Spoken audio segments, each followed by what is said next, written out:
नमस्कार विद्यार्थी मित्रांनो आणि सुजाण पालकांनो, आजचा व्हिडिओ जो आहे तो स्पेशल 5वीच्या विद्यार्थ्यांसाठी आहे किंवा त्यांच्या पालकांसाठी आहे. कारण सध्या जे 5वी मध्ये शिकत आहेत त्यांच्या आयुष्यातली अत्यंत महत्त्वाची एक अशी परीक्षा आहे, ज्या परीक्षेमध्ये ते उत्तीर्ण झाले तर आयुष्याला एक वेगळी कलाटणी मिळते. जरी ते उत्तीर्ण नाही झाले पण त्यांनी जर त्याचं चांगल्या पद्धतीने नियोजन केलं आणि चांगल्या पद्धतीने अभ्यास केला तरी सुद्धा त्यांच्या आयुष्याला एक चांगली कलाटणी मिळू शकते. म्हणजेच त्यांचं आयुष्य यशस्वीतेकडे जाऊ शकते.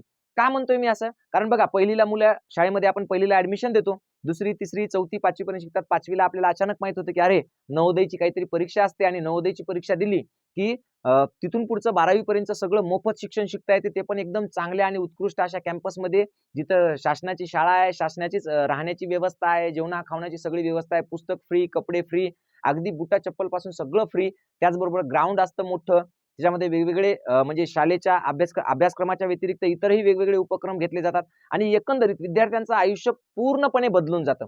असं एक सुंदर आणि छान भविष्य निर्माण करणारी शाळा म्हणजे JNV, म्हणजे जवाहर नवोदय विद्यालय. तर या जवाहर नवोदय विद्यालयामध्ये प्रवेश मिळण्यासाठी 5वीला एक परीक्षा असते आणि या वर्षीची परीक्षा आहे 28 नोव्हेंबर रोजी. गेल्या वर्षीची ही परीक्षा 13 डिसेंबरला होती, त्यापूर्वीची म्हणजे मागच्या वर्षीची त्याच्या 18 जानेवारीला होती. पण दिवसेंदिवस ही परीक्षा अलीकडे येत आहे आणि यावर्षी म्हणजे 2026 ची जी परीक्षा आहे ती परीक्षा आलेली आहे 28 नोव्हेंबरला. आता बऱ्याच पालकांना हे उशिरा माहित होतं किंवा काही पालकांना माहित असतं, पण त्या पद्धतीने नियोजन किंवा अभ्यास झालेला नसतो. मग अशा सगळ्या पालकांना त्यांच्या विद्यार्थ्यांचं म्हणजे त्यांच्या पाल्याचं फार मोठं एक टेन्शन येत राहते की बाबा आता पोराचं कसं होईल, नवोदयला लागेल की नाही. मुळात नवोदय ही जी संकल्पना आहे ती राजीव गांधींनी मांडलेली आहे आणि अत्यंत सुंदर संकल्पना आहे. याच्यामध्ये प्रत्येक जिल्ह्यातून 80 जागा असतात. त्या 80 जागेमध्ये विद्यार्थी परीक्षा देतात आणि त्या 80 जागेमध्ये त्यांचा नंबर लागतो. परीक्षा देणारे विद्यार्थी जवळपास 12,000, 15,000, 18, 20 हजार एका जिल्ह्यातून असतात आणि त्याच्यापैकी 80 मुलांचा फक्त तिथं नंबर लागतो. मग अशा वेळेला ज्यांनी उशिरा सुरुवात केली किंवा ज्यांनी उशिरा पाहिलं किंवा ज्यांना उशिरा कळलं किंवा आता फॉर्म भरल्यानंतर कळतं की आपल्याला नवोदयची परीक्षा द्यायची, अशा मुलांनी नेमकं कमीत कमी वेळेत अभ्यास का करावा, त्याचं सगळं नियोजन आज मी तुम्हाला देणार आहे. बघा, 100 दिवस म्हणजे आता 28 नोव्हेंबरला परीक्षा आहे. परीक्षा कधी आहे तर 28 नोव्हेंबरला आहे. मग 28 नोव्हेंबर पर्यंत साधारणतः एक 100 दिवसाचं असं परफेक्ट नियोजन मी तुम्हाला देणार आहे आज. या नियोजनानुसार जर अभ्यास केला तर या 100 दिवसातले 400 तासांचं नियोजन देणार आहे. तेही विषय नाही आहे, कोणत्या विषयाला किती वेळ द्यायचा, किती विषय आहेत ते सगळं. तर ते सगळं सांगणार आहे. पण तत्पूर्वी एक गोष्ट सांगतो की सध्या सिलेबस बदललेला आहे. यावर्षी जवाहर नवोदय विद्यालयानं काय केलं माहिती आहे का, एक नोटिफिकेशन काढलं आणि त्याच्यामधून त्यांनी सिलेबस चेंज केला. म्हणजे आता आपल्याला जर हे नियोजन करायचं असेल परफेक्ट आणि नवोदयची परीक्षा उत्तीर्ण व्हायचं असेल तर आपल्याला काय करावं लागेल, पहिल्यांदा आपल्याला सिलेबस पाठ पाहिजे. बघा, एक साधी गोष्ट सांगतो तुम्हाला. एखाद्या व्यक्तीला घर बांधायचं असेल, समजा त्याच्याकडे भरपूर सारी वाळू आहे, विटा आहेत, सिमेंट आहे, लोखंड आहे, खूप सगळं काही आहे, त्याच्याकडे माणसंही भरपूर आहेत. पण जर त्यांनी त्या घराचा प्लॅन बनवला नाही किंवा त्यांनी घर कसं पाहिजे याची कल्पना त्यांनी आखली नाही, कागदावर उतरवली नाही, व्यवस्थित नियोजन केलं नाही, त्याचं घर व्यवस्थित होईल का? होणार नाही, आहे की नाही. म्हणून नियोजन फार महत्वाचं असतं. तुमच्याकडे तुम्ही किती हुशार असा, तुमच्याकडे कितीही पुस्तकं असा, तुम्ही कितीही अभ्यास करणारे असा, पण तुम्हाला त्याचं परफेक्ट नियोजन जमलं पाहिजे. कोणत्या विषयाला किती वेळ द्यायचा, त्या विषयाचा अभ्यास किती वेळ करायचा, किती तास करायचा, हे सगळं नियोजन जर तुमच्याकडे परफेक्ट असेल तर 100% रिझल्ट आपल्याला मिळतो, 100% यश आपल्याला मिळतं. आता म्हणून गेल्या वर्षी सुद्धा आपण याच पद्धतीनं नियोजन सांगितलं होतं, याच पद्धतीने आपण आपल्या क्लासमधून, ऑनलाईन क्लासमधून शिकवलं, ATM गुरु एज्युकेशन या आपल्या ॲपद्वारे. आणि गेल्या वर्षी आपल्या क्लासेसचे 150 पेक्षा जास्त मुलं नवोदयला पात्र झाली. जे तुम्ही युट्यूबला वगैरे पाहिला असेल, त्यांचा सत्कार सोहळा, गुणगौरव सोहळा, त्यांच्या पालकांच्या प्रतिक्रिया पाहिल्या असतील. तर आज यावर्षी सुद्धा आपण हे 100 दिवसांचं नियोजन देणार आहोत. हे तुम्हाला याच्यासाठी काही पैसे लागणार नाही, हे तुम्हाला फुकट सांगणार आहे मी की 100 दिवस तुम्ही कशा पद्धतीने रिझल्ट काढू शकता. म्हणजे कोणी लगेच म्हणेल की अरे सरचे क्लास आहेत म्हणजे काय लगेचच्या लगेच पैसे घेणार का सर, याचे नाही. हे फ्री देणार आहे, नियोजन तुम्हाला फ्री देणार आहे. तुम्ही घरी बसून या नियोजनासह अभ्यास करू शकता. आता सगळ्यात महत्त्वाची गोष्ट आहे, हा व्हिडिओ तुम्हाला 2 प्रकारामध्ये आहे. एकूण काय तर एकूण आपलं नियोजन कसं असेल आणि त्याच्यापूर्वी सगळ्यात महत्त्वाची गोष्ट काय तर अभ्यासक्रम काय. तर पहा, आता जो नवोदयचा जो अभ्यासक्रम होता याच्यामध्ये सध्या बदल झालाय आणि या बदलानुसार परिसर अभ्यास नावाचा एक नवीन घटक याच्यामध्ये आलेला आहे बाळांनो, परिसर अभ्यास. मग हा परिसर अभ्यास नावाचा जो घटक आलाय याच्यामध्ये नेमकं काय अभ्यास करायला हवा, किती अभ्यास करायला हवा आणि काय वापरायला हवं, म्हणजे स्टडी मटेरियल काय असलं पाहिजे, पुस्तकं काय असली पाहिजे, मार्केटमध्ये आहेत का, ते पण सांगणार आहे. आणि हे जो अभ्यासक्रम बदलला यांनी एक फायदा झाला. यापूर्वी नवोदयला जाणाऱ्या मुलांना फक्त गणित बुद्धिमत्ता येत होतं आणि भाषा. मग परिसर अभ्यास म्हणजे इतिहास असेल, भूगोल असेल, विज्ञान असेल किंवा जनरल नॉलेज असेल, याच्यामध्ये ती विद्यार्थी करायची थोडीशी कच्ची राहायची. मग आता काय झालं, आता शासनानं असं केलं की भाषा विषय तर घेतलेलाच आहे, गणित आहे ऑलरेडी, बुद्धिमत्ता पण आहे, त्याच्यातला काही भाग कमी केलाय, पण परिसर अभ्यास हा विषय टाकून मुलांचा सर्वांगीण अभ्यास कसा असेल किंवा सर्वांगीण त्यांचं व्यक्तिमत्व कसं सुंदर असेल याच्यावर जास्त लक्ष दिलंय. त्याच्यामुळे आता बऱ्याच वेळा आम्ही काही नवोदयच्या प्राचार्यांना भेटायचो किंवा तिथल्या शिक्षकांना भेटायचो, तेव्हा शिक्षक असं म्हणायचे की सर विद्यार्थी फार हुशार आहेत, पण फक्त गणितामध्ये आणि भाषेमध्ये, बुद्धिमत्तेमध्ये, पण त्यांना विज्ञान मधलं काही येत नाही, परिसर अभ्यास मधलं काही येत नाही, भूगोलातलं काही येत नाही, इतिहासातलं काही येत नाही, असे लोक म्हणायचे किंवा तिथले शिक्षक किंवा तिथले प्राचार्य म्हणायचे. म्हणजे विद्यार्थ्यांचा एकांगी विकास होत होता. आता मात्र विद्यार्थ्याचा चौफेर आणि सर्वांगीण विकास होणार आहे, एवढं मात्र निश्चित आहे. म्हणून अभ्यासक्रम बदलला तरी काळजी करण्यासारखं नाहीये. या नवीन बदललेल्या अभ्यासक्रमानुसार कसा अभ्यास करायचा आणि त्याचं कसं नियोजन करायचं ते मी सगळं सांगणार आहे. आता बघा, परीक्षा आहे 28 नोव्हेंबरला. आता एकूण दिवस किती राहिलेत आपल्याकडे, तर जवळपास 116 117 दिवस आहेत. त्यातही 15-16 दिवस इकडे तिकडे जातात, म्हणून मी 100 दिवसाचं करेक्ट असं नियोजन केलेलं आहे. हे सगळं 100 दिवसाचं नियोजन कसं आहे मी तुम्हाला सांगतो. 2 टप्प्यात व्हिडिओ असणार आहे. पहिल्यांदा एकदा सिलेबस सांगणार आहे मी 1-2 मिनिटात, आणि सिलेबस सांगणं झाला की नंतर तुम्हाला ते 100 दिवसाचं म्हणजे 400 तासांचं नियोजन परफेक्टली देणार आहे. बघा सिलेबस मध्ये काय आहे, तर पहा आता हा अभ्यासक्रम घटक, याच्यामध्ये काय आहे, तर पहिलं आहे आकृत्यावर आधारित 5 मुख्य भाग. आता पहिल्यांदा याला आपण मानसिक क्षमता चाचणी असं म्हणायचो. 25 प्रश्न आहेत, म्हणजे 25 गुण आहेत. 20 प्रश्न आहेत त्याला आणि 25 गुण आहेत. सुरुवातीला याच्यामध्ये किती होते, तर 40 प्रश्न होते आणि 50 गुण होते बाळांनो. तर याच्यातले 20 प्रश्न कमी केले, ते 20 प्रश्न EVS चे म्हणजे परिसर अभ्यासचे दिले. मग याच्यामध्ये काय, तर याच्यामध्ये आकृती पूर्ण करणे नावाचा धडा आहे, ज्याच्यामध्ये आता अक्षरे आणि अंक सुद्धा येणार, जसं की ABCD असतील, आहे ना, इंग्रजीमध्ये असेल तर ABCD असेल, किंवा मराठीमध्ये असेल तर मराठी वर्णमालेची कोणती अक्षर येतात, तर फक्त स्पर्श व्यंजने येतात. स्पर्श व्यंजने किती आहेत, तर 25 आहेत. कुठून, तर क पासून, हे की नाही, क ख ग घ अंक पर्यंतची.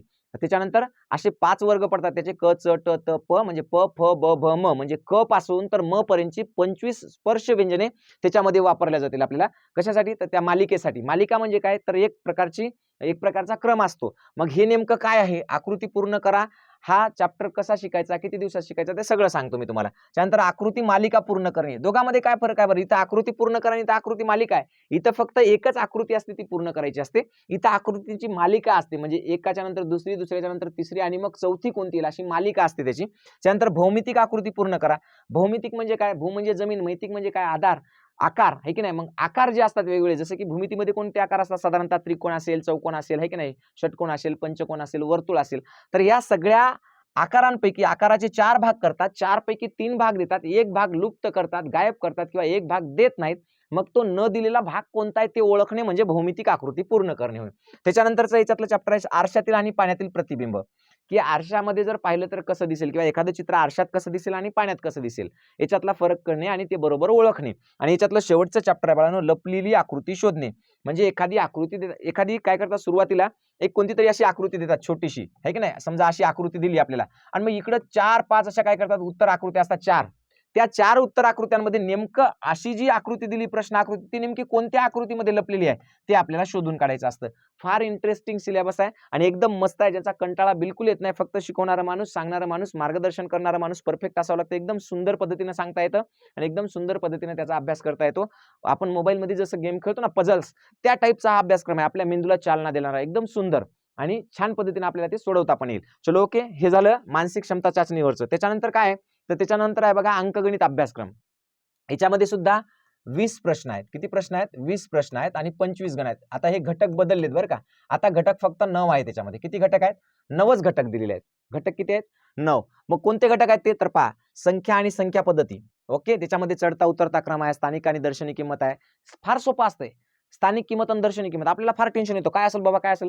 तर दर्शनी किंमत म्हणजे काय, तर ज्या अंकाचं जे नाव आहे तीच त्याची दर्शनी किंमत असते. म्हणजे एकदम सोपं बघा, असं 45 लिहिलं असेल तर या अंकाचं नाव काय रे, 5 आहे, बस हेच याची दर्शनी किंमत आहे. या अंकाचं नाव काय, 4 आहे, तर हीच याची दर्शनी किंमत आहे. पुस्तकामध्ये फार अवघड व्याख्या असतात, पण आपण जे शिकवतो ना ते लय परफेक्ट. मग पहा, दर्शनी किंमत म्हणजे काय, की ज्या अंकाची तुम्हाला दर्शनी किंमत विचारली त्या अंकाचं जे काही नाव असेल, अंकच किती आहेत आपल्याकडे, फक्त 10, 0 1 2 3 4 5 6 7 8 9, त्याच्यापैकी त्याचं जे नाव असेल तीच त्याची दर्शनी किंमत असते. तर अशा पद्धतीने मग आता याच्यानंतर पुढे काय, याच्यामध्ये तर मूलभूत गणिती क्रिया आहेत. तर मूलभूत गणिती क्रिया आहेत आपल्याला माहित आहे, 4 आहेत, बेरीज, वजाबाकी, गुणाकार, भागाकार. त्याच्यानंतर काय, अवयव आणि गुणिते आहे, त्याच्यामध्ये लसावी मसावी आहे.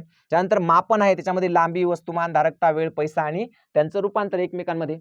म्हणजे पैसे कसे, तर पैशाचं रुपयात करा, रुपयाचं पैशात करा, रुपयाचं पैशात करण्यासाठी कितीनं गुणावं, पैशाचं रुपयात करण्यासाठी पैशाला कितीनं भागावं, असे सगळे प्रश्न असतात त्याच्यामध्ये. त्याच्यानंतर सरलीकरण म्हणजे बोडमास, आपण त्याला बदमास म्हणतो, आहे की नाही. बोडमास म्हणजे काय, कंचे भागू बेव कसं सोडवायचं ते. त्याच्यानंतर परिमिती आणि क्षेत्रफळ आहे. त्याच्यानंतर कोण आणि दिशा आहे. आता दिशा कशा लक्षात ठेवायच्या, तर सिंपल गोष्ट आहे. समजा ही पूर्व आहे, ही पश्चिम आहे, ही उत्तर आहे, ही दक्षिण आहे. ह्या नकाशातल्या 4 दिशा असतात अशा. मग आता सगळ्यांना ह्या दिशा तर लक्षात राहतात, उपदिशा लक्षातच राहत नाहीत. मग ट्रिक्सनुसार लक्षात ठेवायच्या लगेच लगेच. जसं की मी समजा आपण म्हणतो एखादा माणूस जर त्याच्याकडे खूप सारं धन असेल तर आपण त्याला काय म्हणतो, धनवान म्हणतो. एखाद्याकडे खूप सारं बल असेल तर आपण त्याला बलवान म्हणतो, आहे की नाही, धनवान बलवान.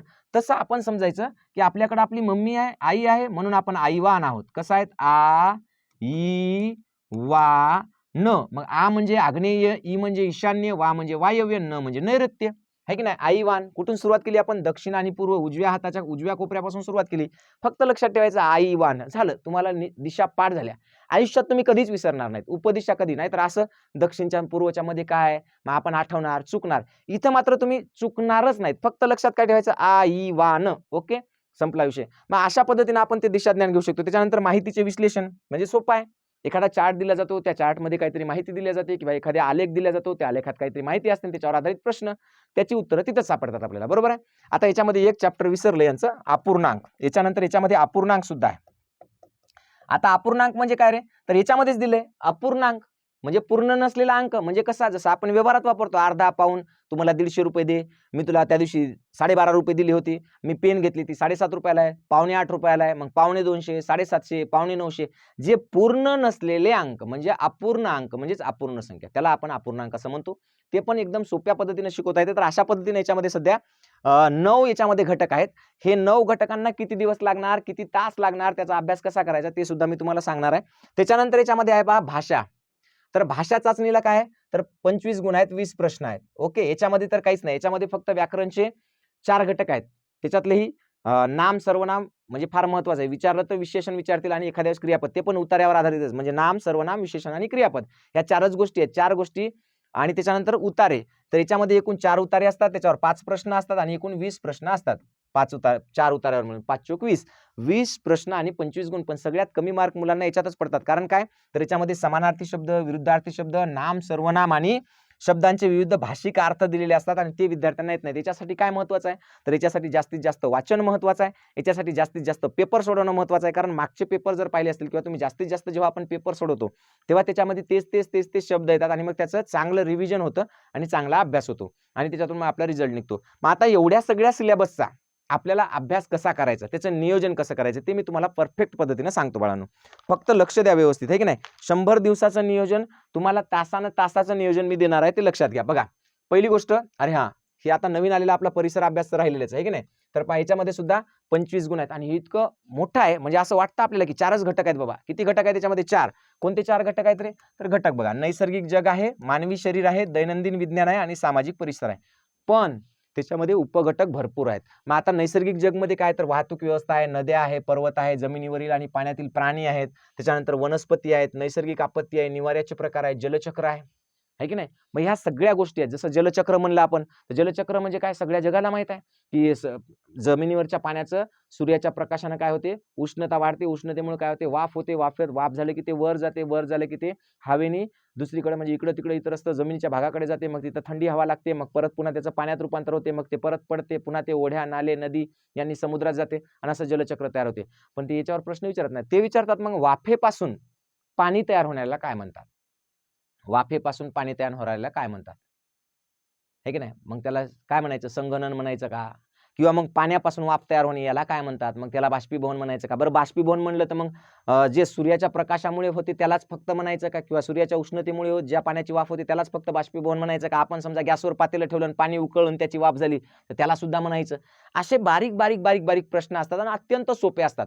पण ते सगळ्या गोष्टी प्रॉपर माहीत पाहिजे. माहीत असले की फार सोपं आहे. मग अशा पद्धतीने आहे. त्यानंतर मानवी शरीर, याच्यामध्ये अन्न आणि पोषक तत्वे, वैयक्तिक स्वच्छता, ज्ञानेंद्रिय. आता ज्ञानेंद्रिय म्हणल्यावर काय फक्त मानवीच विचारतील का, नाही, कधी कधी ते पक्ष्यांचे, प्राण्यांचे ज्ञानेंद्रिय सुद्धा विचारतील. म्हणजे जसं माणसाला कानाने ऐकू येतं, बरोबर आहे. वटवाघुळाला कशाने ऐकू येतं, कानाने ऐकू येतं. मग वटवाघुळाला दिसतं का, त्याला डोळे आहेत का, डोळे असतील तर दिसतं का. किंवा मग मासे असतात पाण्यामध्ये, ते कशा पद्धतीनं पाहू शकतात, किंवा त्यांना डोळे नसतात, किंवा फार दूरचं कशावरून ओळखतात ते, एखादा समोर अडथळा असेल तर. असे वेगवेगळे प्रश्न त्याच्यामध्ये असतात. मग ते आपल्याला सांगता आले पाहिजे. त्याच्यानंतर दैनंदिन विज्ञानामध्ये काय, आपण जे रोज वापरतो ते, म्हणजे जसं अन्न टिकवण्यासाठी आपण फ्रीज वापरतो, है की नाही. म्हणजे अशा गोष्टी असतात की अन्न कशा पद्धतीने टिकवले जाते, हवा आणि पाण्याचे प्रदूषण कशामुळे होते, प्रदूषण नेमकं कशाला म्हणायचं, है की नाही. प्रदूषण म्हणजे नेमकं काय, पाणी आणि मातीचे संवर्धन कसे होते. तर मातीचं संवर्धन म्हणजे काय, त्याचं संरक्षण. त्याच्यामध्ये जे घटक आहेत त्या घटकांचं, मातीमध्ये जे आवश्यक घटक असतात ते घटक कायम राहिले पाहिजे, टिकले पाहिजे, भविष्यात आपल्या पुढच्या पिढीला चांगल्या पद्धतीने ती माती आपण दिली पाहिजे. म्हणून त्याच्यासाठी काय करता येईल हे, किंवा मग सामाजिक परिसर असेल. सामाजिक परिसर म्हणजे काय, ज्या परिसरामध्ये आपण राहतो तो परिसर म्हणजे सामाजिक परिसर. जसं की आपण भारतात राहतो, मग भारतातलं सर्वात मोठं काय, लांब काय, उंच काय, म्हणजे जसं भारतातलं सगळ्यात उंच शिखर कोणतं आहे, किंवा महाराष्ट्रातलं सगळ्यात उंच शिखर कोणतं आहे, मग सर्वात लांब नदी कोणती, सगळ्यात मोठी नदी कोणती. तुम्ही म्हणसाल लांब मध्ये मोठी मध्ये काय फरक आहे, तर लांब वेगळी नदी आहे, मोठी वेगळी नदी आहे. मोठी म्हणजे ज्याची रुंदी मोठी असते, जिचं पात्र मोठं असतं तिला मोठी म्हणतात. लांब म्हणजे काय, तर तिचं उगमापासून तर समुद्रात मिळेपर्यंत जी एकूण लांबी आहे त्याला लांब म्हणतात. मग अशा वेगवेगळ्या गोष्टी याच्यामध्ये आहेत बाळांनो. त्याच्यानंतर राजधान्या, राष्ट्रीय चिन्हे, सण, ऋतू, पिके आणि कपडे धागे. म्हणजे कोणत्या राज्यात कोणते कपडे वापरतात, कोणते धागे वापरतात, किंवा कोणत्या धाग्यांची निर्मिती होते, कोणकोणते धागे आहेत जिथं भारतामध्ये त्याचे कपडे वापरतात, है ना. तर मग पॉलिस्टर आहे, नायलॉन आहे, सुती आहे, रेशमी आहे, असे वेगवेगळे धागे, त्याच्यापासून तयार होणारे वस्त्र, ह्या सगळ्या गोष्टी त्याच्यामध्ये असतात. आता हा झाला आपला सिलेबस. जर आपल्याला सिलेबस पाठ असेल, सिलेबस माहीत असेल, तरच आपल्याला पेपरचा अभ्यास चांगल्या पद्धतीने करता येतो. म्हणून मी पहिल्यांदा सिलेबस सांगितला. आता तुम्हाला सांगणार आहे मी की नेमकं नियोजन कसं करायचं अभ्यासाचं. बघा, आता मी तुम्हाला आज आज आज जर पाहिलं तर आज 2 ऑगस्ट आहे. म्हणजे परीक्षेला अजूनही 115-16 दिवस बाकी आहेत. पण मी तुम्हाला नियोजन देतोय 100 दिवसांचं. या 100 दिवसांच्या नियोजनाचं कसं काय करायचं. तर एकूण विषय किती आहेत आपल्याला, 4 विषय आहेत बाळांनो. एकूण विषय किती आहेत आपल्याला, 4. एकूण 4 विषय आहेत. आपल्याकडे 100 दिवस आहे. कोणी म्हणेल सर 25-25 दिवस देऊन टाकू का, 25 चोक 100 होतात, 25 दिवस नाही. 25 दिवस नाही, सिलेबस नुसार द्यावं लागतात. आपल्याला कंटेंट किती आहे, किती कंटेंट आपल्याला वाचायचंय, त्याच्यावर काय प्रश्न असू शकतात, मग बुद्धिमत्तेला किती असू शकतं, गणिताला किती, परिसर अभ्यासला आणि भाषेला, तर याच्यावर आपल्याला विचार करावा लागणार आहे. मग आपण काय ठरवलं की बाळांनो, जर समजा तुम्हाला टार्गेट नवोदयला टार्गेट करायचं असेल, तर तुम्हाला किमान नवोदयला जर तुम्हाला लागायचं असेल, नवोदयचं टार्गेट ठेवायचं असेल, तर तुम्हाला दिवसभरात किमान 4 तास अभ्यास फार महत्वाचा आहे.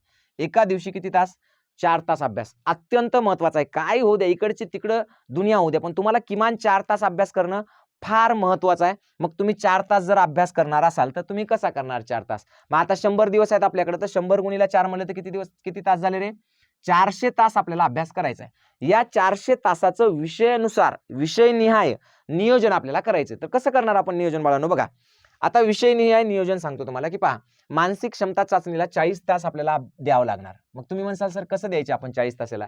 याच्यामध्ये बघा 5 प्रकरण आहेत, किंवा आपण ज्याला सोप्या भाषेत म्हणू 5 धडे आहेत.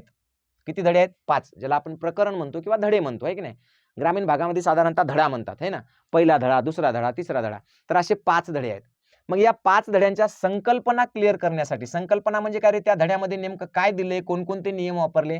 जसं की समजा भौमितिक आकृती पूर्ण कराय, समजा हे भौमितिक आकृती पूर्ण करायचं, त्याच्यामध्ये किती टाईपचे प्रश्न आहेत, म्हणजे त्याच्यात पॅटर्न किती आहेत, किती टाईप, किती पद्धतीचे प्रश्न विचारू शकतात ते, तर तशा टाईप्स दिलेले असतात. की टाईप 1 की वर्तुळातले, मग त्रिकोणातले, मग चौकोनातले, मग त्याच्यामध्ये काय असते, आरशातली प्रतिमा वापरली का तिथं, किंवा मग पाण्यातली वापरली का, असं 4 वेगवेगळ्या पद्धती असतात. ते 6, 7, 8, 10, 12 जे काही पद्धती असतात, जेवढे काही टाईप्स असतात, त्या प्रत्येक टाईप्सचा अभ्यास करणे, त्याला जास्तीत जास्त तुम्हाला एका चॅप्टरला 2 तास लागतात. एका चॅप्टरला 2 तास. मग असे नुसत्या संकल्पनांसाठी, पहा, संकल्पना समजून घेण्यासाठी तुम्हाला 5 चॅप्टरला किती वेळ लागेल रे, प्रत्येकी 2 तास म्हणलं तर 10 तास लागणार तुम्हाला 5 चॅप्टरसाठी. मग हे कसं करायचं, तर ते पण सांगतो मी, परफेक्ट सांगतो. तुम्ही जर समजा घरी अभ्यास करणार असाल, तुम्हाला क्लास लावायचा नसेल आणि घरीच अभ्यास करायचा असेल, तर मार्केटमधून कोणतीही 2 किंवा 2 तरी किमान 2 प्रकाशनाची पुस्तके घ्या चांगल्या. त्या चांगल्या पुस्तकांच्या प्रकाशनातून काय करायचं, तुम्ही पाहायचं की बाबा कसं सोडवायचं, त्यांनी कसं दिले, त्याच्यामध्ये काही म्हणजे पुस्तकामध्ये कधी समजून सांगितलेलं नसतं, फक्त माहिती असते. त्या माहितीवरून तुम्हाला समजून घ्यावं लागतं की अशा अशा पद्धतीने आहे. मग तुम्ही संकल्पना समजून घ्या, सेल्फ स्टडी करून किंवा स्वतः अभ्यास करून, आणि संकल्पना समजून घेण्यासाठी एका चॅप्टरला 2 तास, म्हणजे एका धड्याला 2 तास, असे 10 तास तुम्हाला लागतील याच्यामध्ये परफेक्टरित्या. मग या 10 तासानंतर तुम्ही काय करणार, तर प्रश्नांचा सराव, प्रश्न सराव. मग तुम्हाला प्रश्न सोडवावे लागतील. आता प्रश्न सराव करताना सिंपल गोष्ट लक्षात घ्या, की तुम्हाला कमीत कमी 200 प्रश्न तुम्ही एका धड्यावर सोडवले पाहिजे. किती प्रश्न, 200 प्रश्न सोडवले पाहिजे. मग 5 धडे आहेत तर 1000 प्रश्नाचं सोल्युशन झालं पाहिजे तुमच्याकडे. मग तुम्हाला 1000 प्रश्न सोडवायचे असतील तर वेळ किती लागणार, तर पहा, एका तासामध्ये म्हणजे 2 तासामध्ये 100 प्रश्न सोडवणं झाले पाहिजे आपले. 2 तासामध्ये किती प्रश्न, 100 प्रश्न. कधी, जेव्हा आपण संकल्पना पूर्णपणे समजून घेतल्या, त्याच्यानंतर 2 तासात 100 प्रश्न आरामशीर होतात सोडवणं. मग आपल्याला असे किती प्रश्न सोडवायचे, 200 एका चॅप्टरवरचे, म्हणजे 2 तास लागणार आपल्याला, है ना. म्हणजे 4 तास जवळपास लागणार. किती लागणार, 4 तास. मग आपल्याला इथं किती लागणार, 5 धड्यांना 20 तास लागणार बाळांनो. किती लागणार, 20 तास. म्हणजे किती झाले रे, 20 आणि 10 30 तास झाले. त्याच्यानंतर आपल्याला सराव चाचण्या सोडवाव्या लागतील. काय सोडवाव्या लागतील, सराव चाचण्या. तर सराव चाचण्या कमीत कमी कमीत कमी एका तासाच्या 10 म्हणजे 100 प्रश्नाची एक चाचणी, या प्रमाणात 10 किंवा 60 प्रश्नांची जरी तुम्ही चाचणी सोडवली तर एका तासामध्ये 60 प्रश्न झाले पाहिजे तुमचे. 60 प्रश्नाची सोडवा. जर तुम्हाला अशा पद्धतीने 10 सराव चाचण्या जर तुम्ही सोडवल्या तर तुमचे 10 तास हे झाले. म्हणजे असे एकूण तुम्हाला 40 तासामध्ये याचं परफेक्ट नियोजन होतं. पण त्याचं प्रश्न तुमच्याकडे त्या क्वालिटीचे असले पाहिजे, त्या क्वालिटीचं स्पष्टीकरण तुमच्याकडे असलं पाहिजे. आणि हे सगळं तुमच्याकडे असू शकतं. कधी असू शकतं? तर मी असं नाही म्हणत की माझी बॅच घ्या म्हणून, पण तरी सुद्धा फक्त तुम्हाला सांगतो की 15 ऑगस्ट रोजी आपण आता काय करणार आहे, 15 ऑगस्टला आपल्या बॅचवर एक खूप मोठी सूट दिलेली आहे.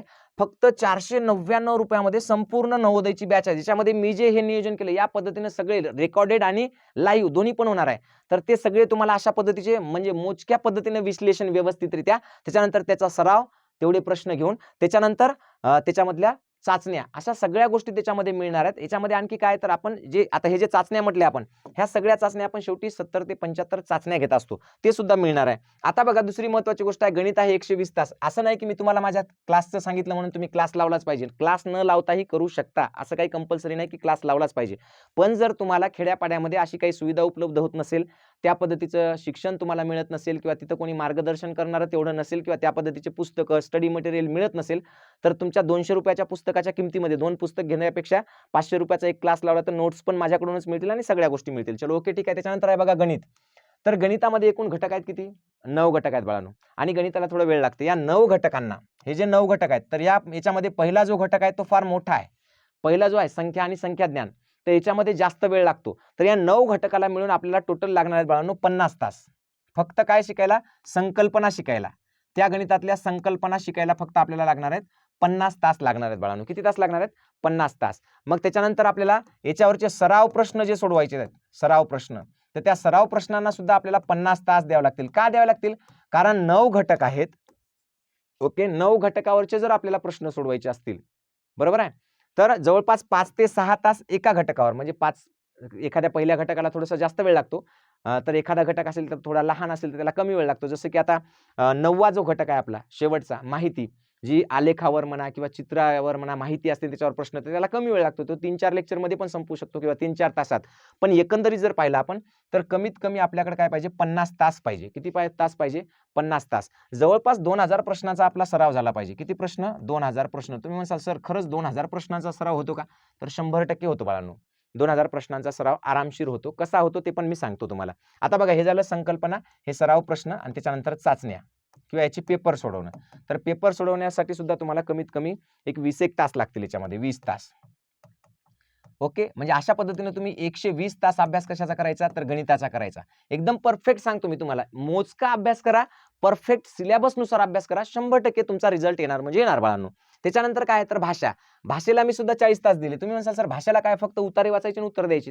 पण असं नाही. तर भाषेला सुद्धा तुम्हाला जवळपास 40 तास तरी लागणार आहेत बाळांनो. कारण काय? तर पहा, समजा व्याकरण शिकलो आपण, भाषेचं व्याकरण, तर व्याकरणाला किती तास लागतील रे? कमीत कमी 10 तास लागणार बाळांनो. व्याकरणाला किती तास लागणार? 10 तास लागणार, 10 तास. त्याच्यानंतर काय आहे? तर आकलन आणि उतारे, म्हणजे जे आपण उतारे वाचतो त्याचं आकलन झालं पाहिजे, त्याची प्रॅक्टिस झाली पाहिजे उतारे सोडवण्याची. तर हे उतारे वगैरे सोडवणं, आकलन बिकलन जे काय असतं, याच्यासाठी आपण किती नाही म्हणलं तर एका तासामध्ये 5 उतारे सोडवू शकतो बाळांनो. एका तासात किती? 5. तर आपल्याला 100 उतारे सोडवायचे म्हणलं तर 20 तास लागणार. ओके, कमीत कमी 20 तास याला लागणार. आणि त्याच्यानंतर 10 तास जे आहे, तर हे समानार्थी शब्द, विरुद्धार्थी शब्द वगैरे जे आहे की नाही, समानार्थी, विरुद्धार्थी, हे सगळे वाचणं, पाठ करणं किंवा त्या पद्धतीनं, आणि सराव चाचण्या, ह्या दोन्ही मिळून परत आपण त्यांना 10 तास देऊ बाळांनो. 5-5 तास देऊ समजा दोघांना, आहे की नाही. तर अशा पद्धतीने हे 40 तास आपल्याला लागतील मराठीसाठी, म्हणजे भाषेसाठी. जसं की कोणी इंग्लिश मीडियम मधून द्यायचं असेल तर इंग्रजी असेल त्याचं. आणि शेवटचा याच्यामधलं बघा, परिसर अभ्यासला 40 तास. परिसर अभ्यासला 40 तास कसं? तर याच्यामध्ये 4 घटक आहेत, त्याच्यामधले जे उपघटक आहेत बाळांनो, जे सगळे दिलेले, तर ते उपघटक सगळे मिळून जे आहेत ते जवळपास 20 एक उपघटक येतात.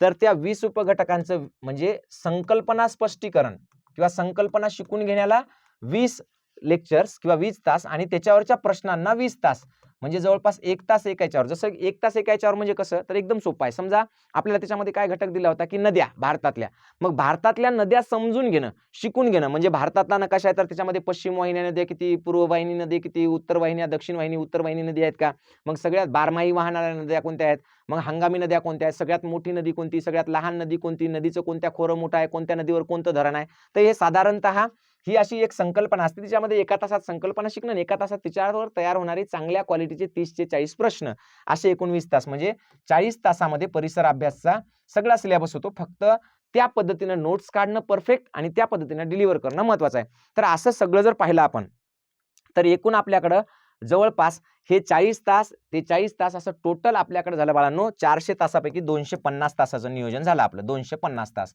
मग आता तुम्ही म्हणाल सर हे तर 250 तासात झालं, कारण हे 40 तास झाले बघा, आणि हे 40 80 तास झाले, 80 आणि हे 120 किती झाले, 200 तास झाले, आणि 200 आणि हे 40 तास, 240 तास. समजा 240 250 पकडून घ्या तुम्ही, हे की नाही, 250 तास झाले समजा, असं घळघळ आहे की नाही, म्हणजे काय 250 तास झाले. मग आपल्याकडे 150 तास शिल्लक राहिले बाळांनो. या 150 तासात काय करायचं, तर या 150 तासात सगळ्यात इम्पॉर्टंट हेच आहे.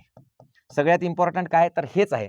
या 150 तासात आपल्याला 75 सराव प्रश्नपत्रिका सोडवायच्या. सराव प्रश्नपत्रिका किती, दरवर्षी आपण 100 सोडवतो, पण यावर्षी प्रश्न म्हणजे पेपरच अलीकडे आले. गेल्या वर्षी 14 डिसेंबरला होता, यावर्षी 28 नोव्हेंबरला झाला, म्हणून प्रश्नपत्रिका सोडवणे.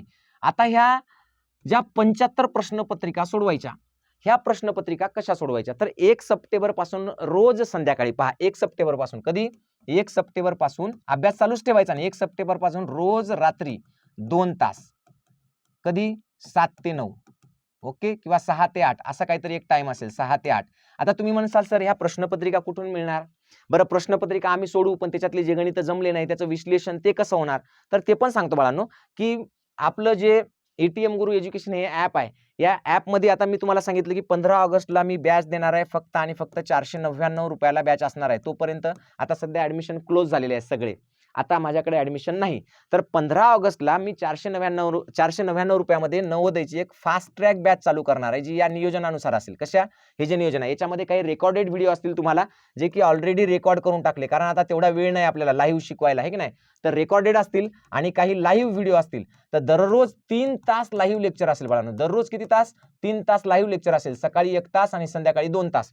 तर सकाळी आपण सिलेबस शिकवणार रोज 1 तास, आणि संध्याकाळी 1 सप्टेंबर पासून दररोज एक प्रश्नपत्रिका, म्हणजे तुम्हाला 1 तारखेची प्रश्नपत्रिका तुम्हाला आदल्या दिवशीच मिळेल, 30 तारखेला तुमच्याकडे येईल, तुम्ही त्या दिवशी तिथे सोडवायची वेळ लावून, आणि दुसऱ्या दिवशी मी त्याचं काय करणार बाळांनो, सोल्युशन घेणार. म्हणजे 1 तारखेला संध्याकाळी 6 ते 8 या वेळेमध्ये मी त्याचं सोल्युशन घेणार. तर असे 75 सराव प्रश्नपत्रिका मी सोडून घेणार, आणि या 75 सराव प्रश्नपत्रिका म्हणजे तुम्ही सोपी गोष्ट समजू नका, ह्या 75 सराव पेपरचं सोल्युशन मी स्वतः सांगणार आहे. 75 सराव पेपरमध्ये काय होणार आहे, तुम्ही विचार करा, की मला सांगा गणिताचे किती प्रश्न असतात, 20, बुद्धिमत्तेचे किती प्रश्न आहेत, 20, मराठीचे किती प्रश्न आहेत, 20, त्याच्यानंतर परिसर अभ्यासचे किती प्रश्न आहेत, 20. तर 75 दोन्ही म्हणजे पहा, 75 दोन्ही किती झाले रे, तर 150 झाले बाळांनो. त्याच्यावर 1 शून्य द्या, किती, 1,500 प्रश्नांचा सराव तुमचा नुसता कशाने होणार आहे, ह्या पेपर सोडवण्याने. किती, 1,500. मी तुम्हाला काय सांगितलं, तुम्ही किमान एका विषयाचे 2000 प्रश्न जर सोडवलेले असतील, तर जगातली अशी कोणतीच परीक्षा नाही की ज्याच्यात तुम्ही पास होऊ शकत नाही. 2000 प्रश्न तुम्हाला सोडवायचे, तर बाकीचे प्रश्न क्लासमध्ये होतील,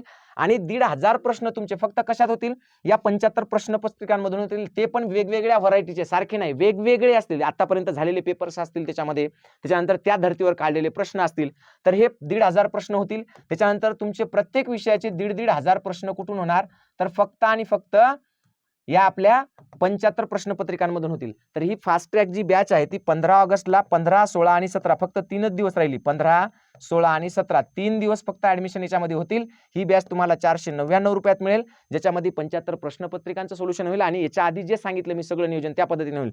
जर तुम्ही बॅच नाही घेतली तरी तुम्हाला सांगतो, समजा तुम्ही साधं एक 10 प्रश्नपत्रिकांचं पुस्तक जरी मार्केटमधून विकत आणतो म्हणले तरी 200 रुपयाला आहे. ते 200 रुपयाचं पुस्तक जर तुम्हाला 75 प्रश्नपत्रिका तयार म्हणजे काय घ्यायच्या असतील, तर तुम्हाला नाही म्हणलं तर त्याचा खर्च किती होतो बघा, किंवा तुम्ही प्रिंट मारून आणतो म्हणले तर किती होते बघा. आणि सगळ्यात महत्त्वाची गोष्ट म्हणजे की तुम्हाला त्या प्रश्नपत्रिका सोडवल्यानंतर जे तुमचं चुकलंय ते बरोबर येण्यासाठी काही पर्याय आहे का बघा. जर असेल, निश्चित घरचं कोणी शिकलेलं असेल, सांगणार असेल, किंवा तुमच्या शाळेतले शिक्षक सांगणार असतील, तर निश्चितपणे तुम्ही क्लास नाही लावला तरी चालते. पण माझं असं म्हणणं आहे पालकांना, की आपण 400-500 रुपये कुठेही खर्च करतो. तुम्ही गेल्या वर्षीचा एटीएम गुरु एज्युकेशनचा हे पहा, रिझल्ट पहा, आणि त्या पद्धतीनं जर तुम्हाला वाटलं की बाबा खरंच इथं जे सांगितलं जाते ते करून घेतल्या जाते, तर तुम्ही नक्की ॲप घ्या. नाही घेतलं तरी एक काम करा, तुम्हाला फक्त एवढी विनंती आहे की 400 तासाचं परफेक्ट तुमच्या मुलाला नियोजन बनवून द्या. सकाळी 1 तास, 6 ते 7 असं सकाळचा त्याचा रोज अभ्यास घ्या 1 तास, आणि संध्याकाळी 6 ते 8 असं 2 तास, 6 ते 9 वाजेपर्यंत 3 तास, असा परफेक्ट त्याचा अभ्यास घ्या. 4 तास रोज घ्या किंवा जर ज्याची शाळा सकाळी 10 वाजता असेल तर त्यांनी सकाळी 6 ते 8 करा, 2 तास करा आणि संध्याकाळी 7 ते 9 2 तास असं करा किंवा 8 करा. कसंही करा, पण मुलांना 9 9:30 ला झोपवा. त्याच्यानंतर त्यांना जागू देऊ नका. मोबाईल, टीव्ही पासून दूर ठेवा आणि 2 तास सकाळी, 2 तास संध्याकाळी असा 4 तास अभ्यास घ्या किंवा सकाळची शाळा असेल तर दुपारी 2 तास आणि रात्री 2 तास असा 4 तास अभ्यास घ्या आणि 400 तासांमध्ये नवोदयचा परिपूर्ण अभ्यास करून यशस्वी व्हा. एवढं तुम्हाला सांगतो. जर समजा तुम्हाला वाटलंच की बाबा नाही आपण घ्यायला पाहिजे, क्लास करायला पाहिजे, तर आपलं हे एटीएम गुरु एज्युकेशन नावाचं ॲप आहे. याच्यामध्ये 3री पासून तर 8वी पर्यंतच्या सगळ्या बॅचेस आहेत. मराठी माध्यमाच्या आहेत, काही इंग्रजी माध्यमाच्या आहेत. तर तुम्ही हे ॲप घेऊ शकता आणि याच्यातून पाहिजे ती बॅच घेऊन चांगल्यात चांगला अभ्यास करू शकता. तर तुम्हाला हे बॅच घेण्यासाठी काय करायचं, तुम्हाला प्ले स्टोअरला जायचंय, एटीएम गुरु एज्युकेशन ॲप डाउनलोड करायचं, त्याच्यामध्ये मोबाईल नंबर टाकून रजिस्ट्रेशन करायचं आणि ही बॅच घ्यायची आणि त्याच्यातून अभ्यास करायचा. 15, 16 आणि 17 या 3ही तारखेला तुम्हाला बॅच मिळणार आहे फक्त ₹499. कोणतीही बॅच घ्या.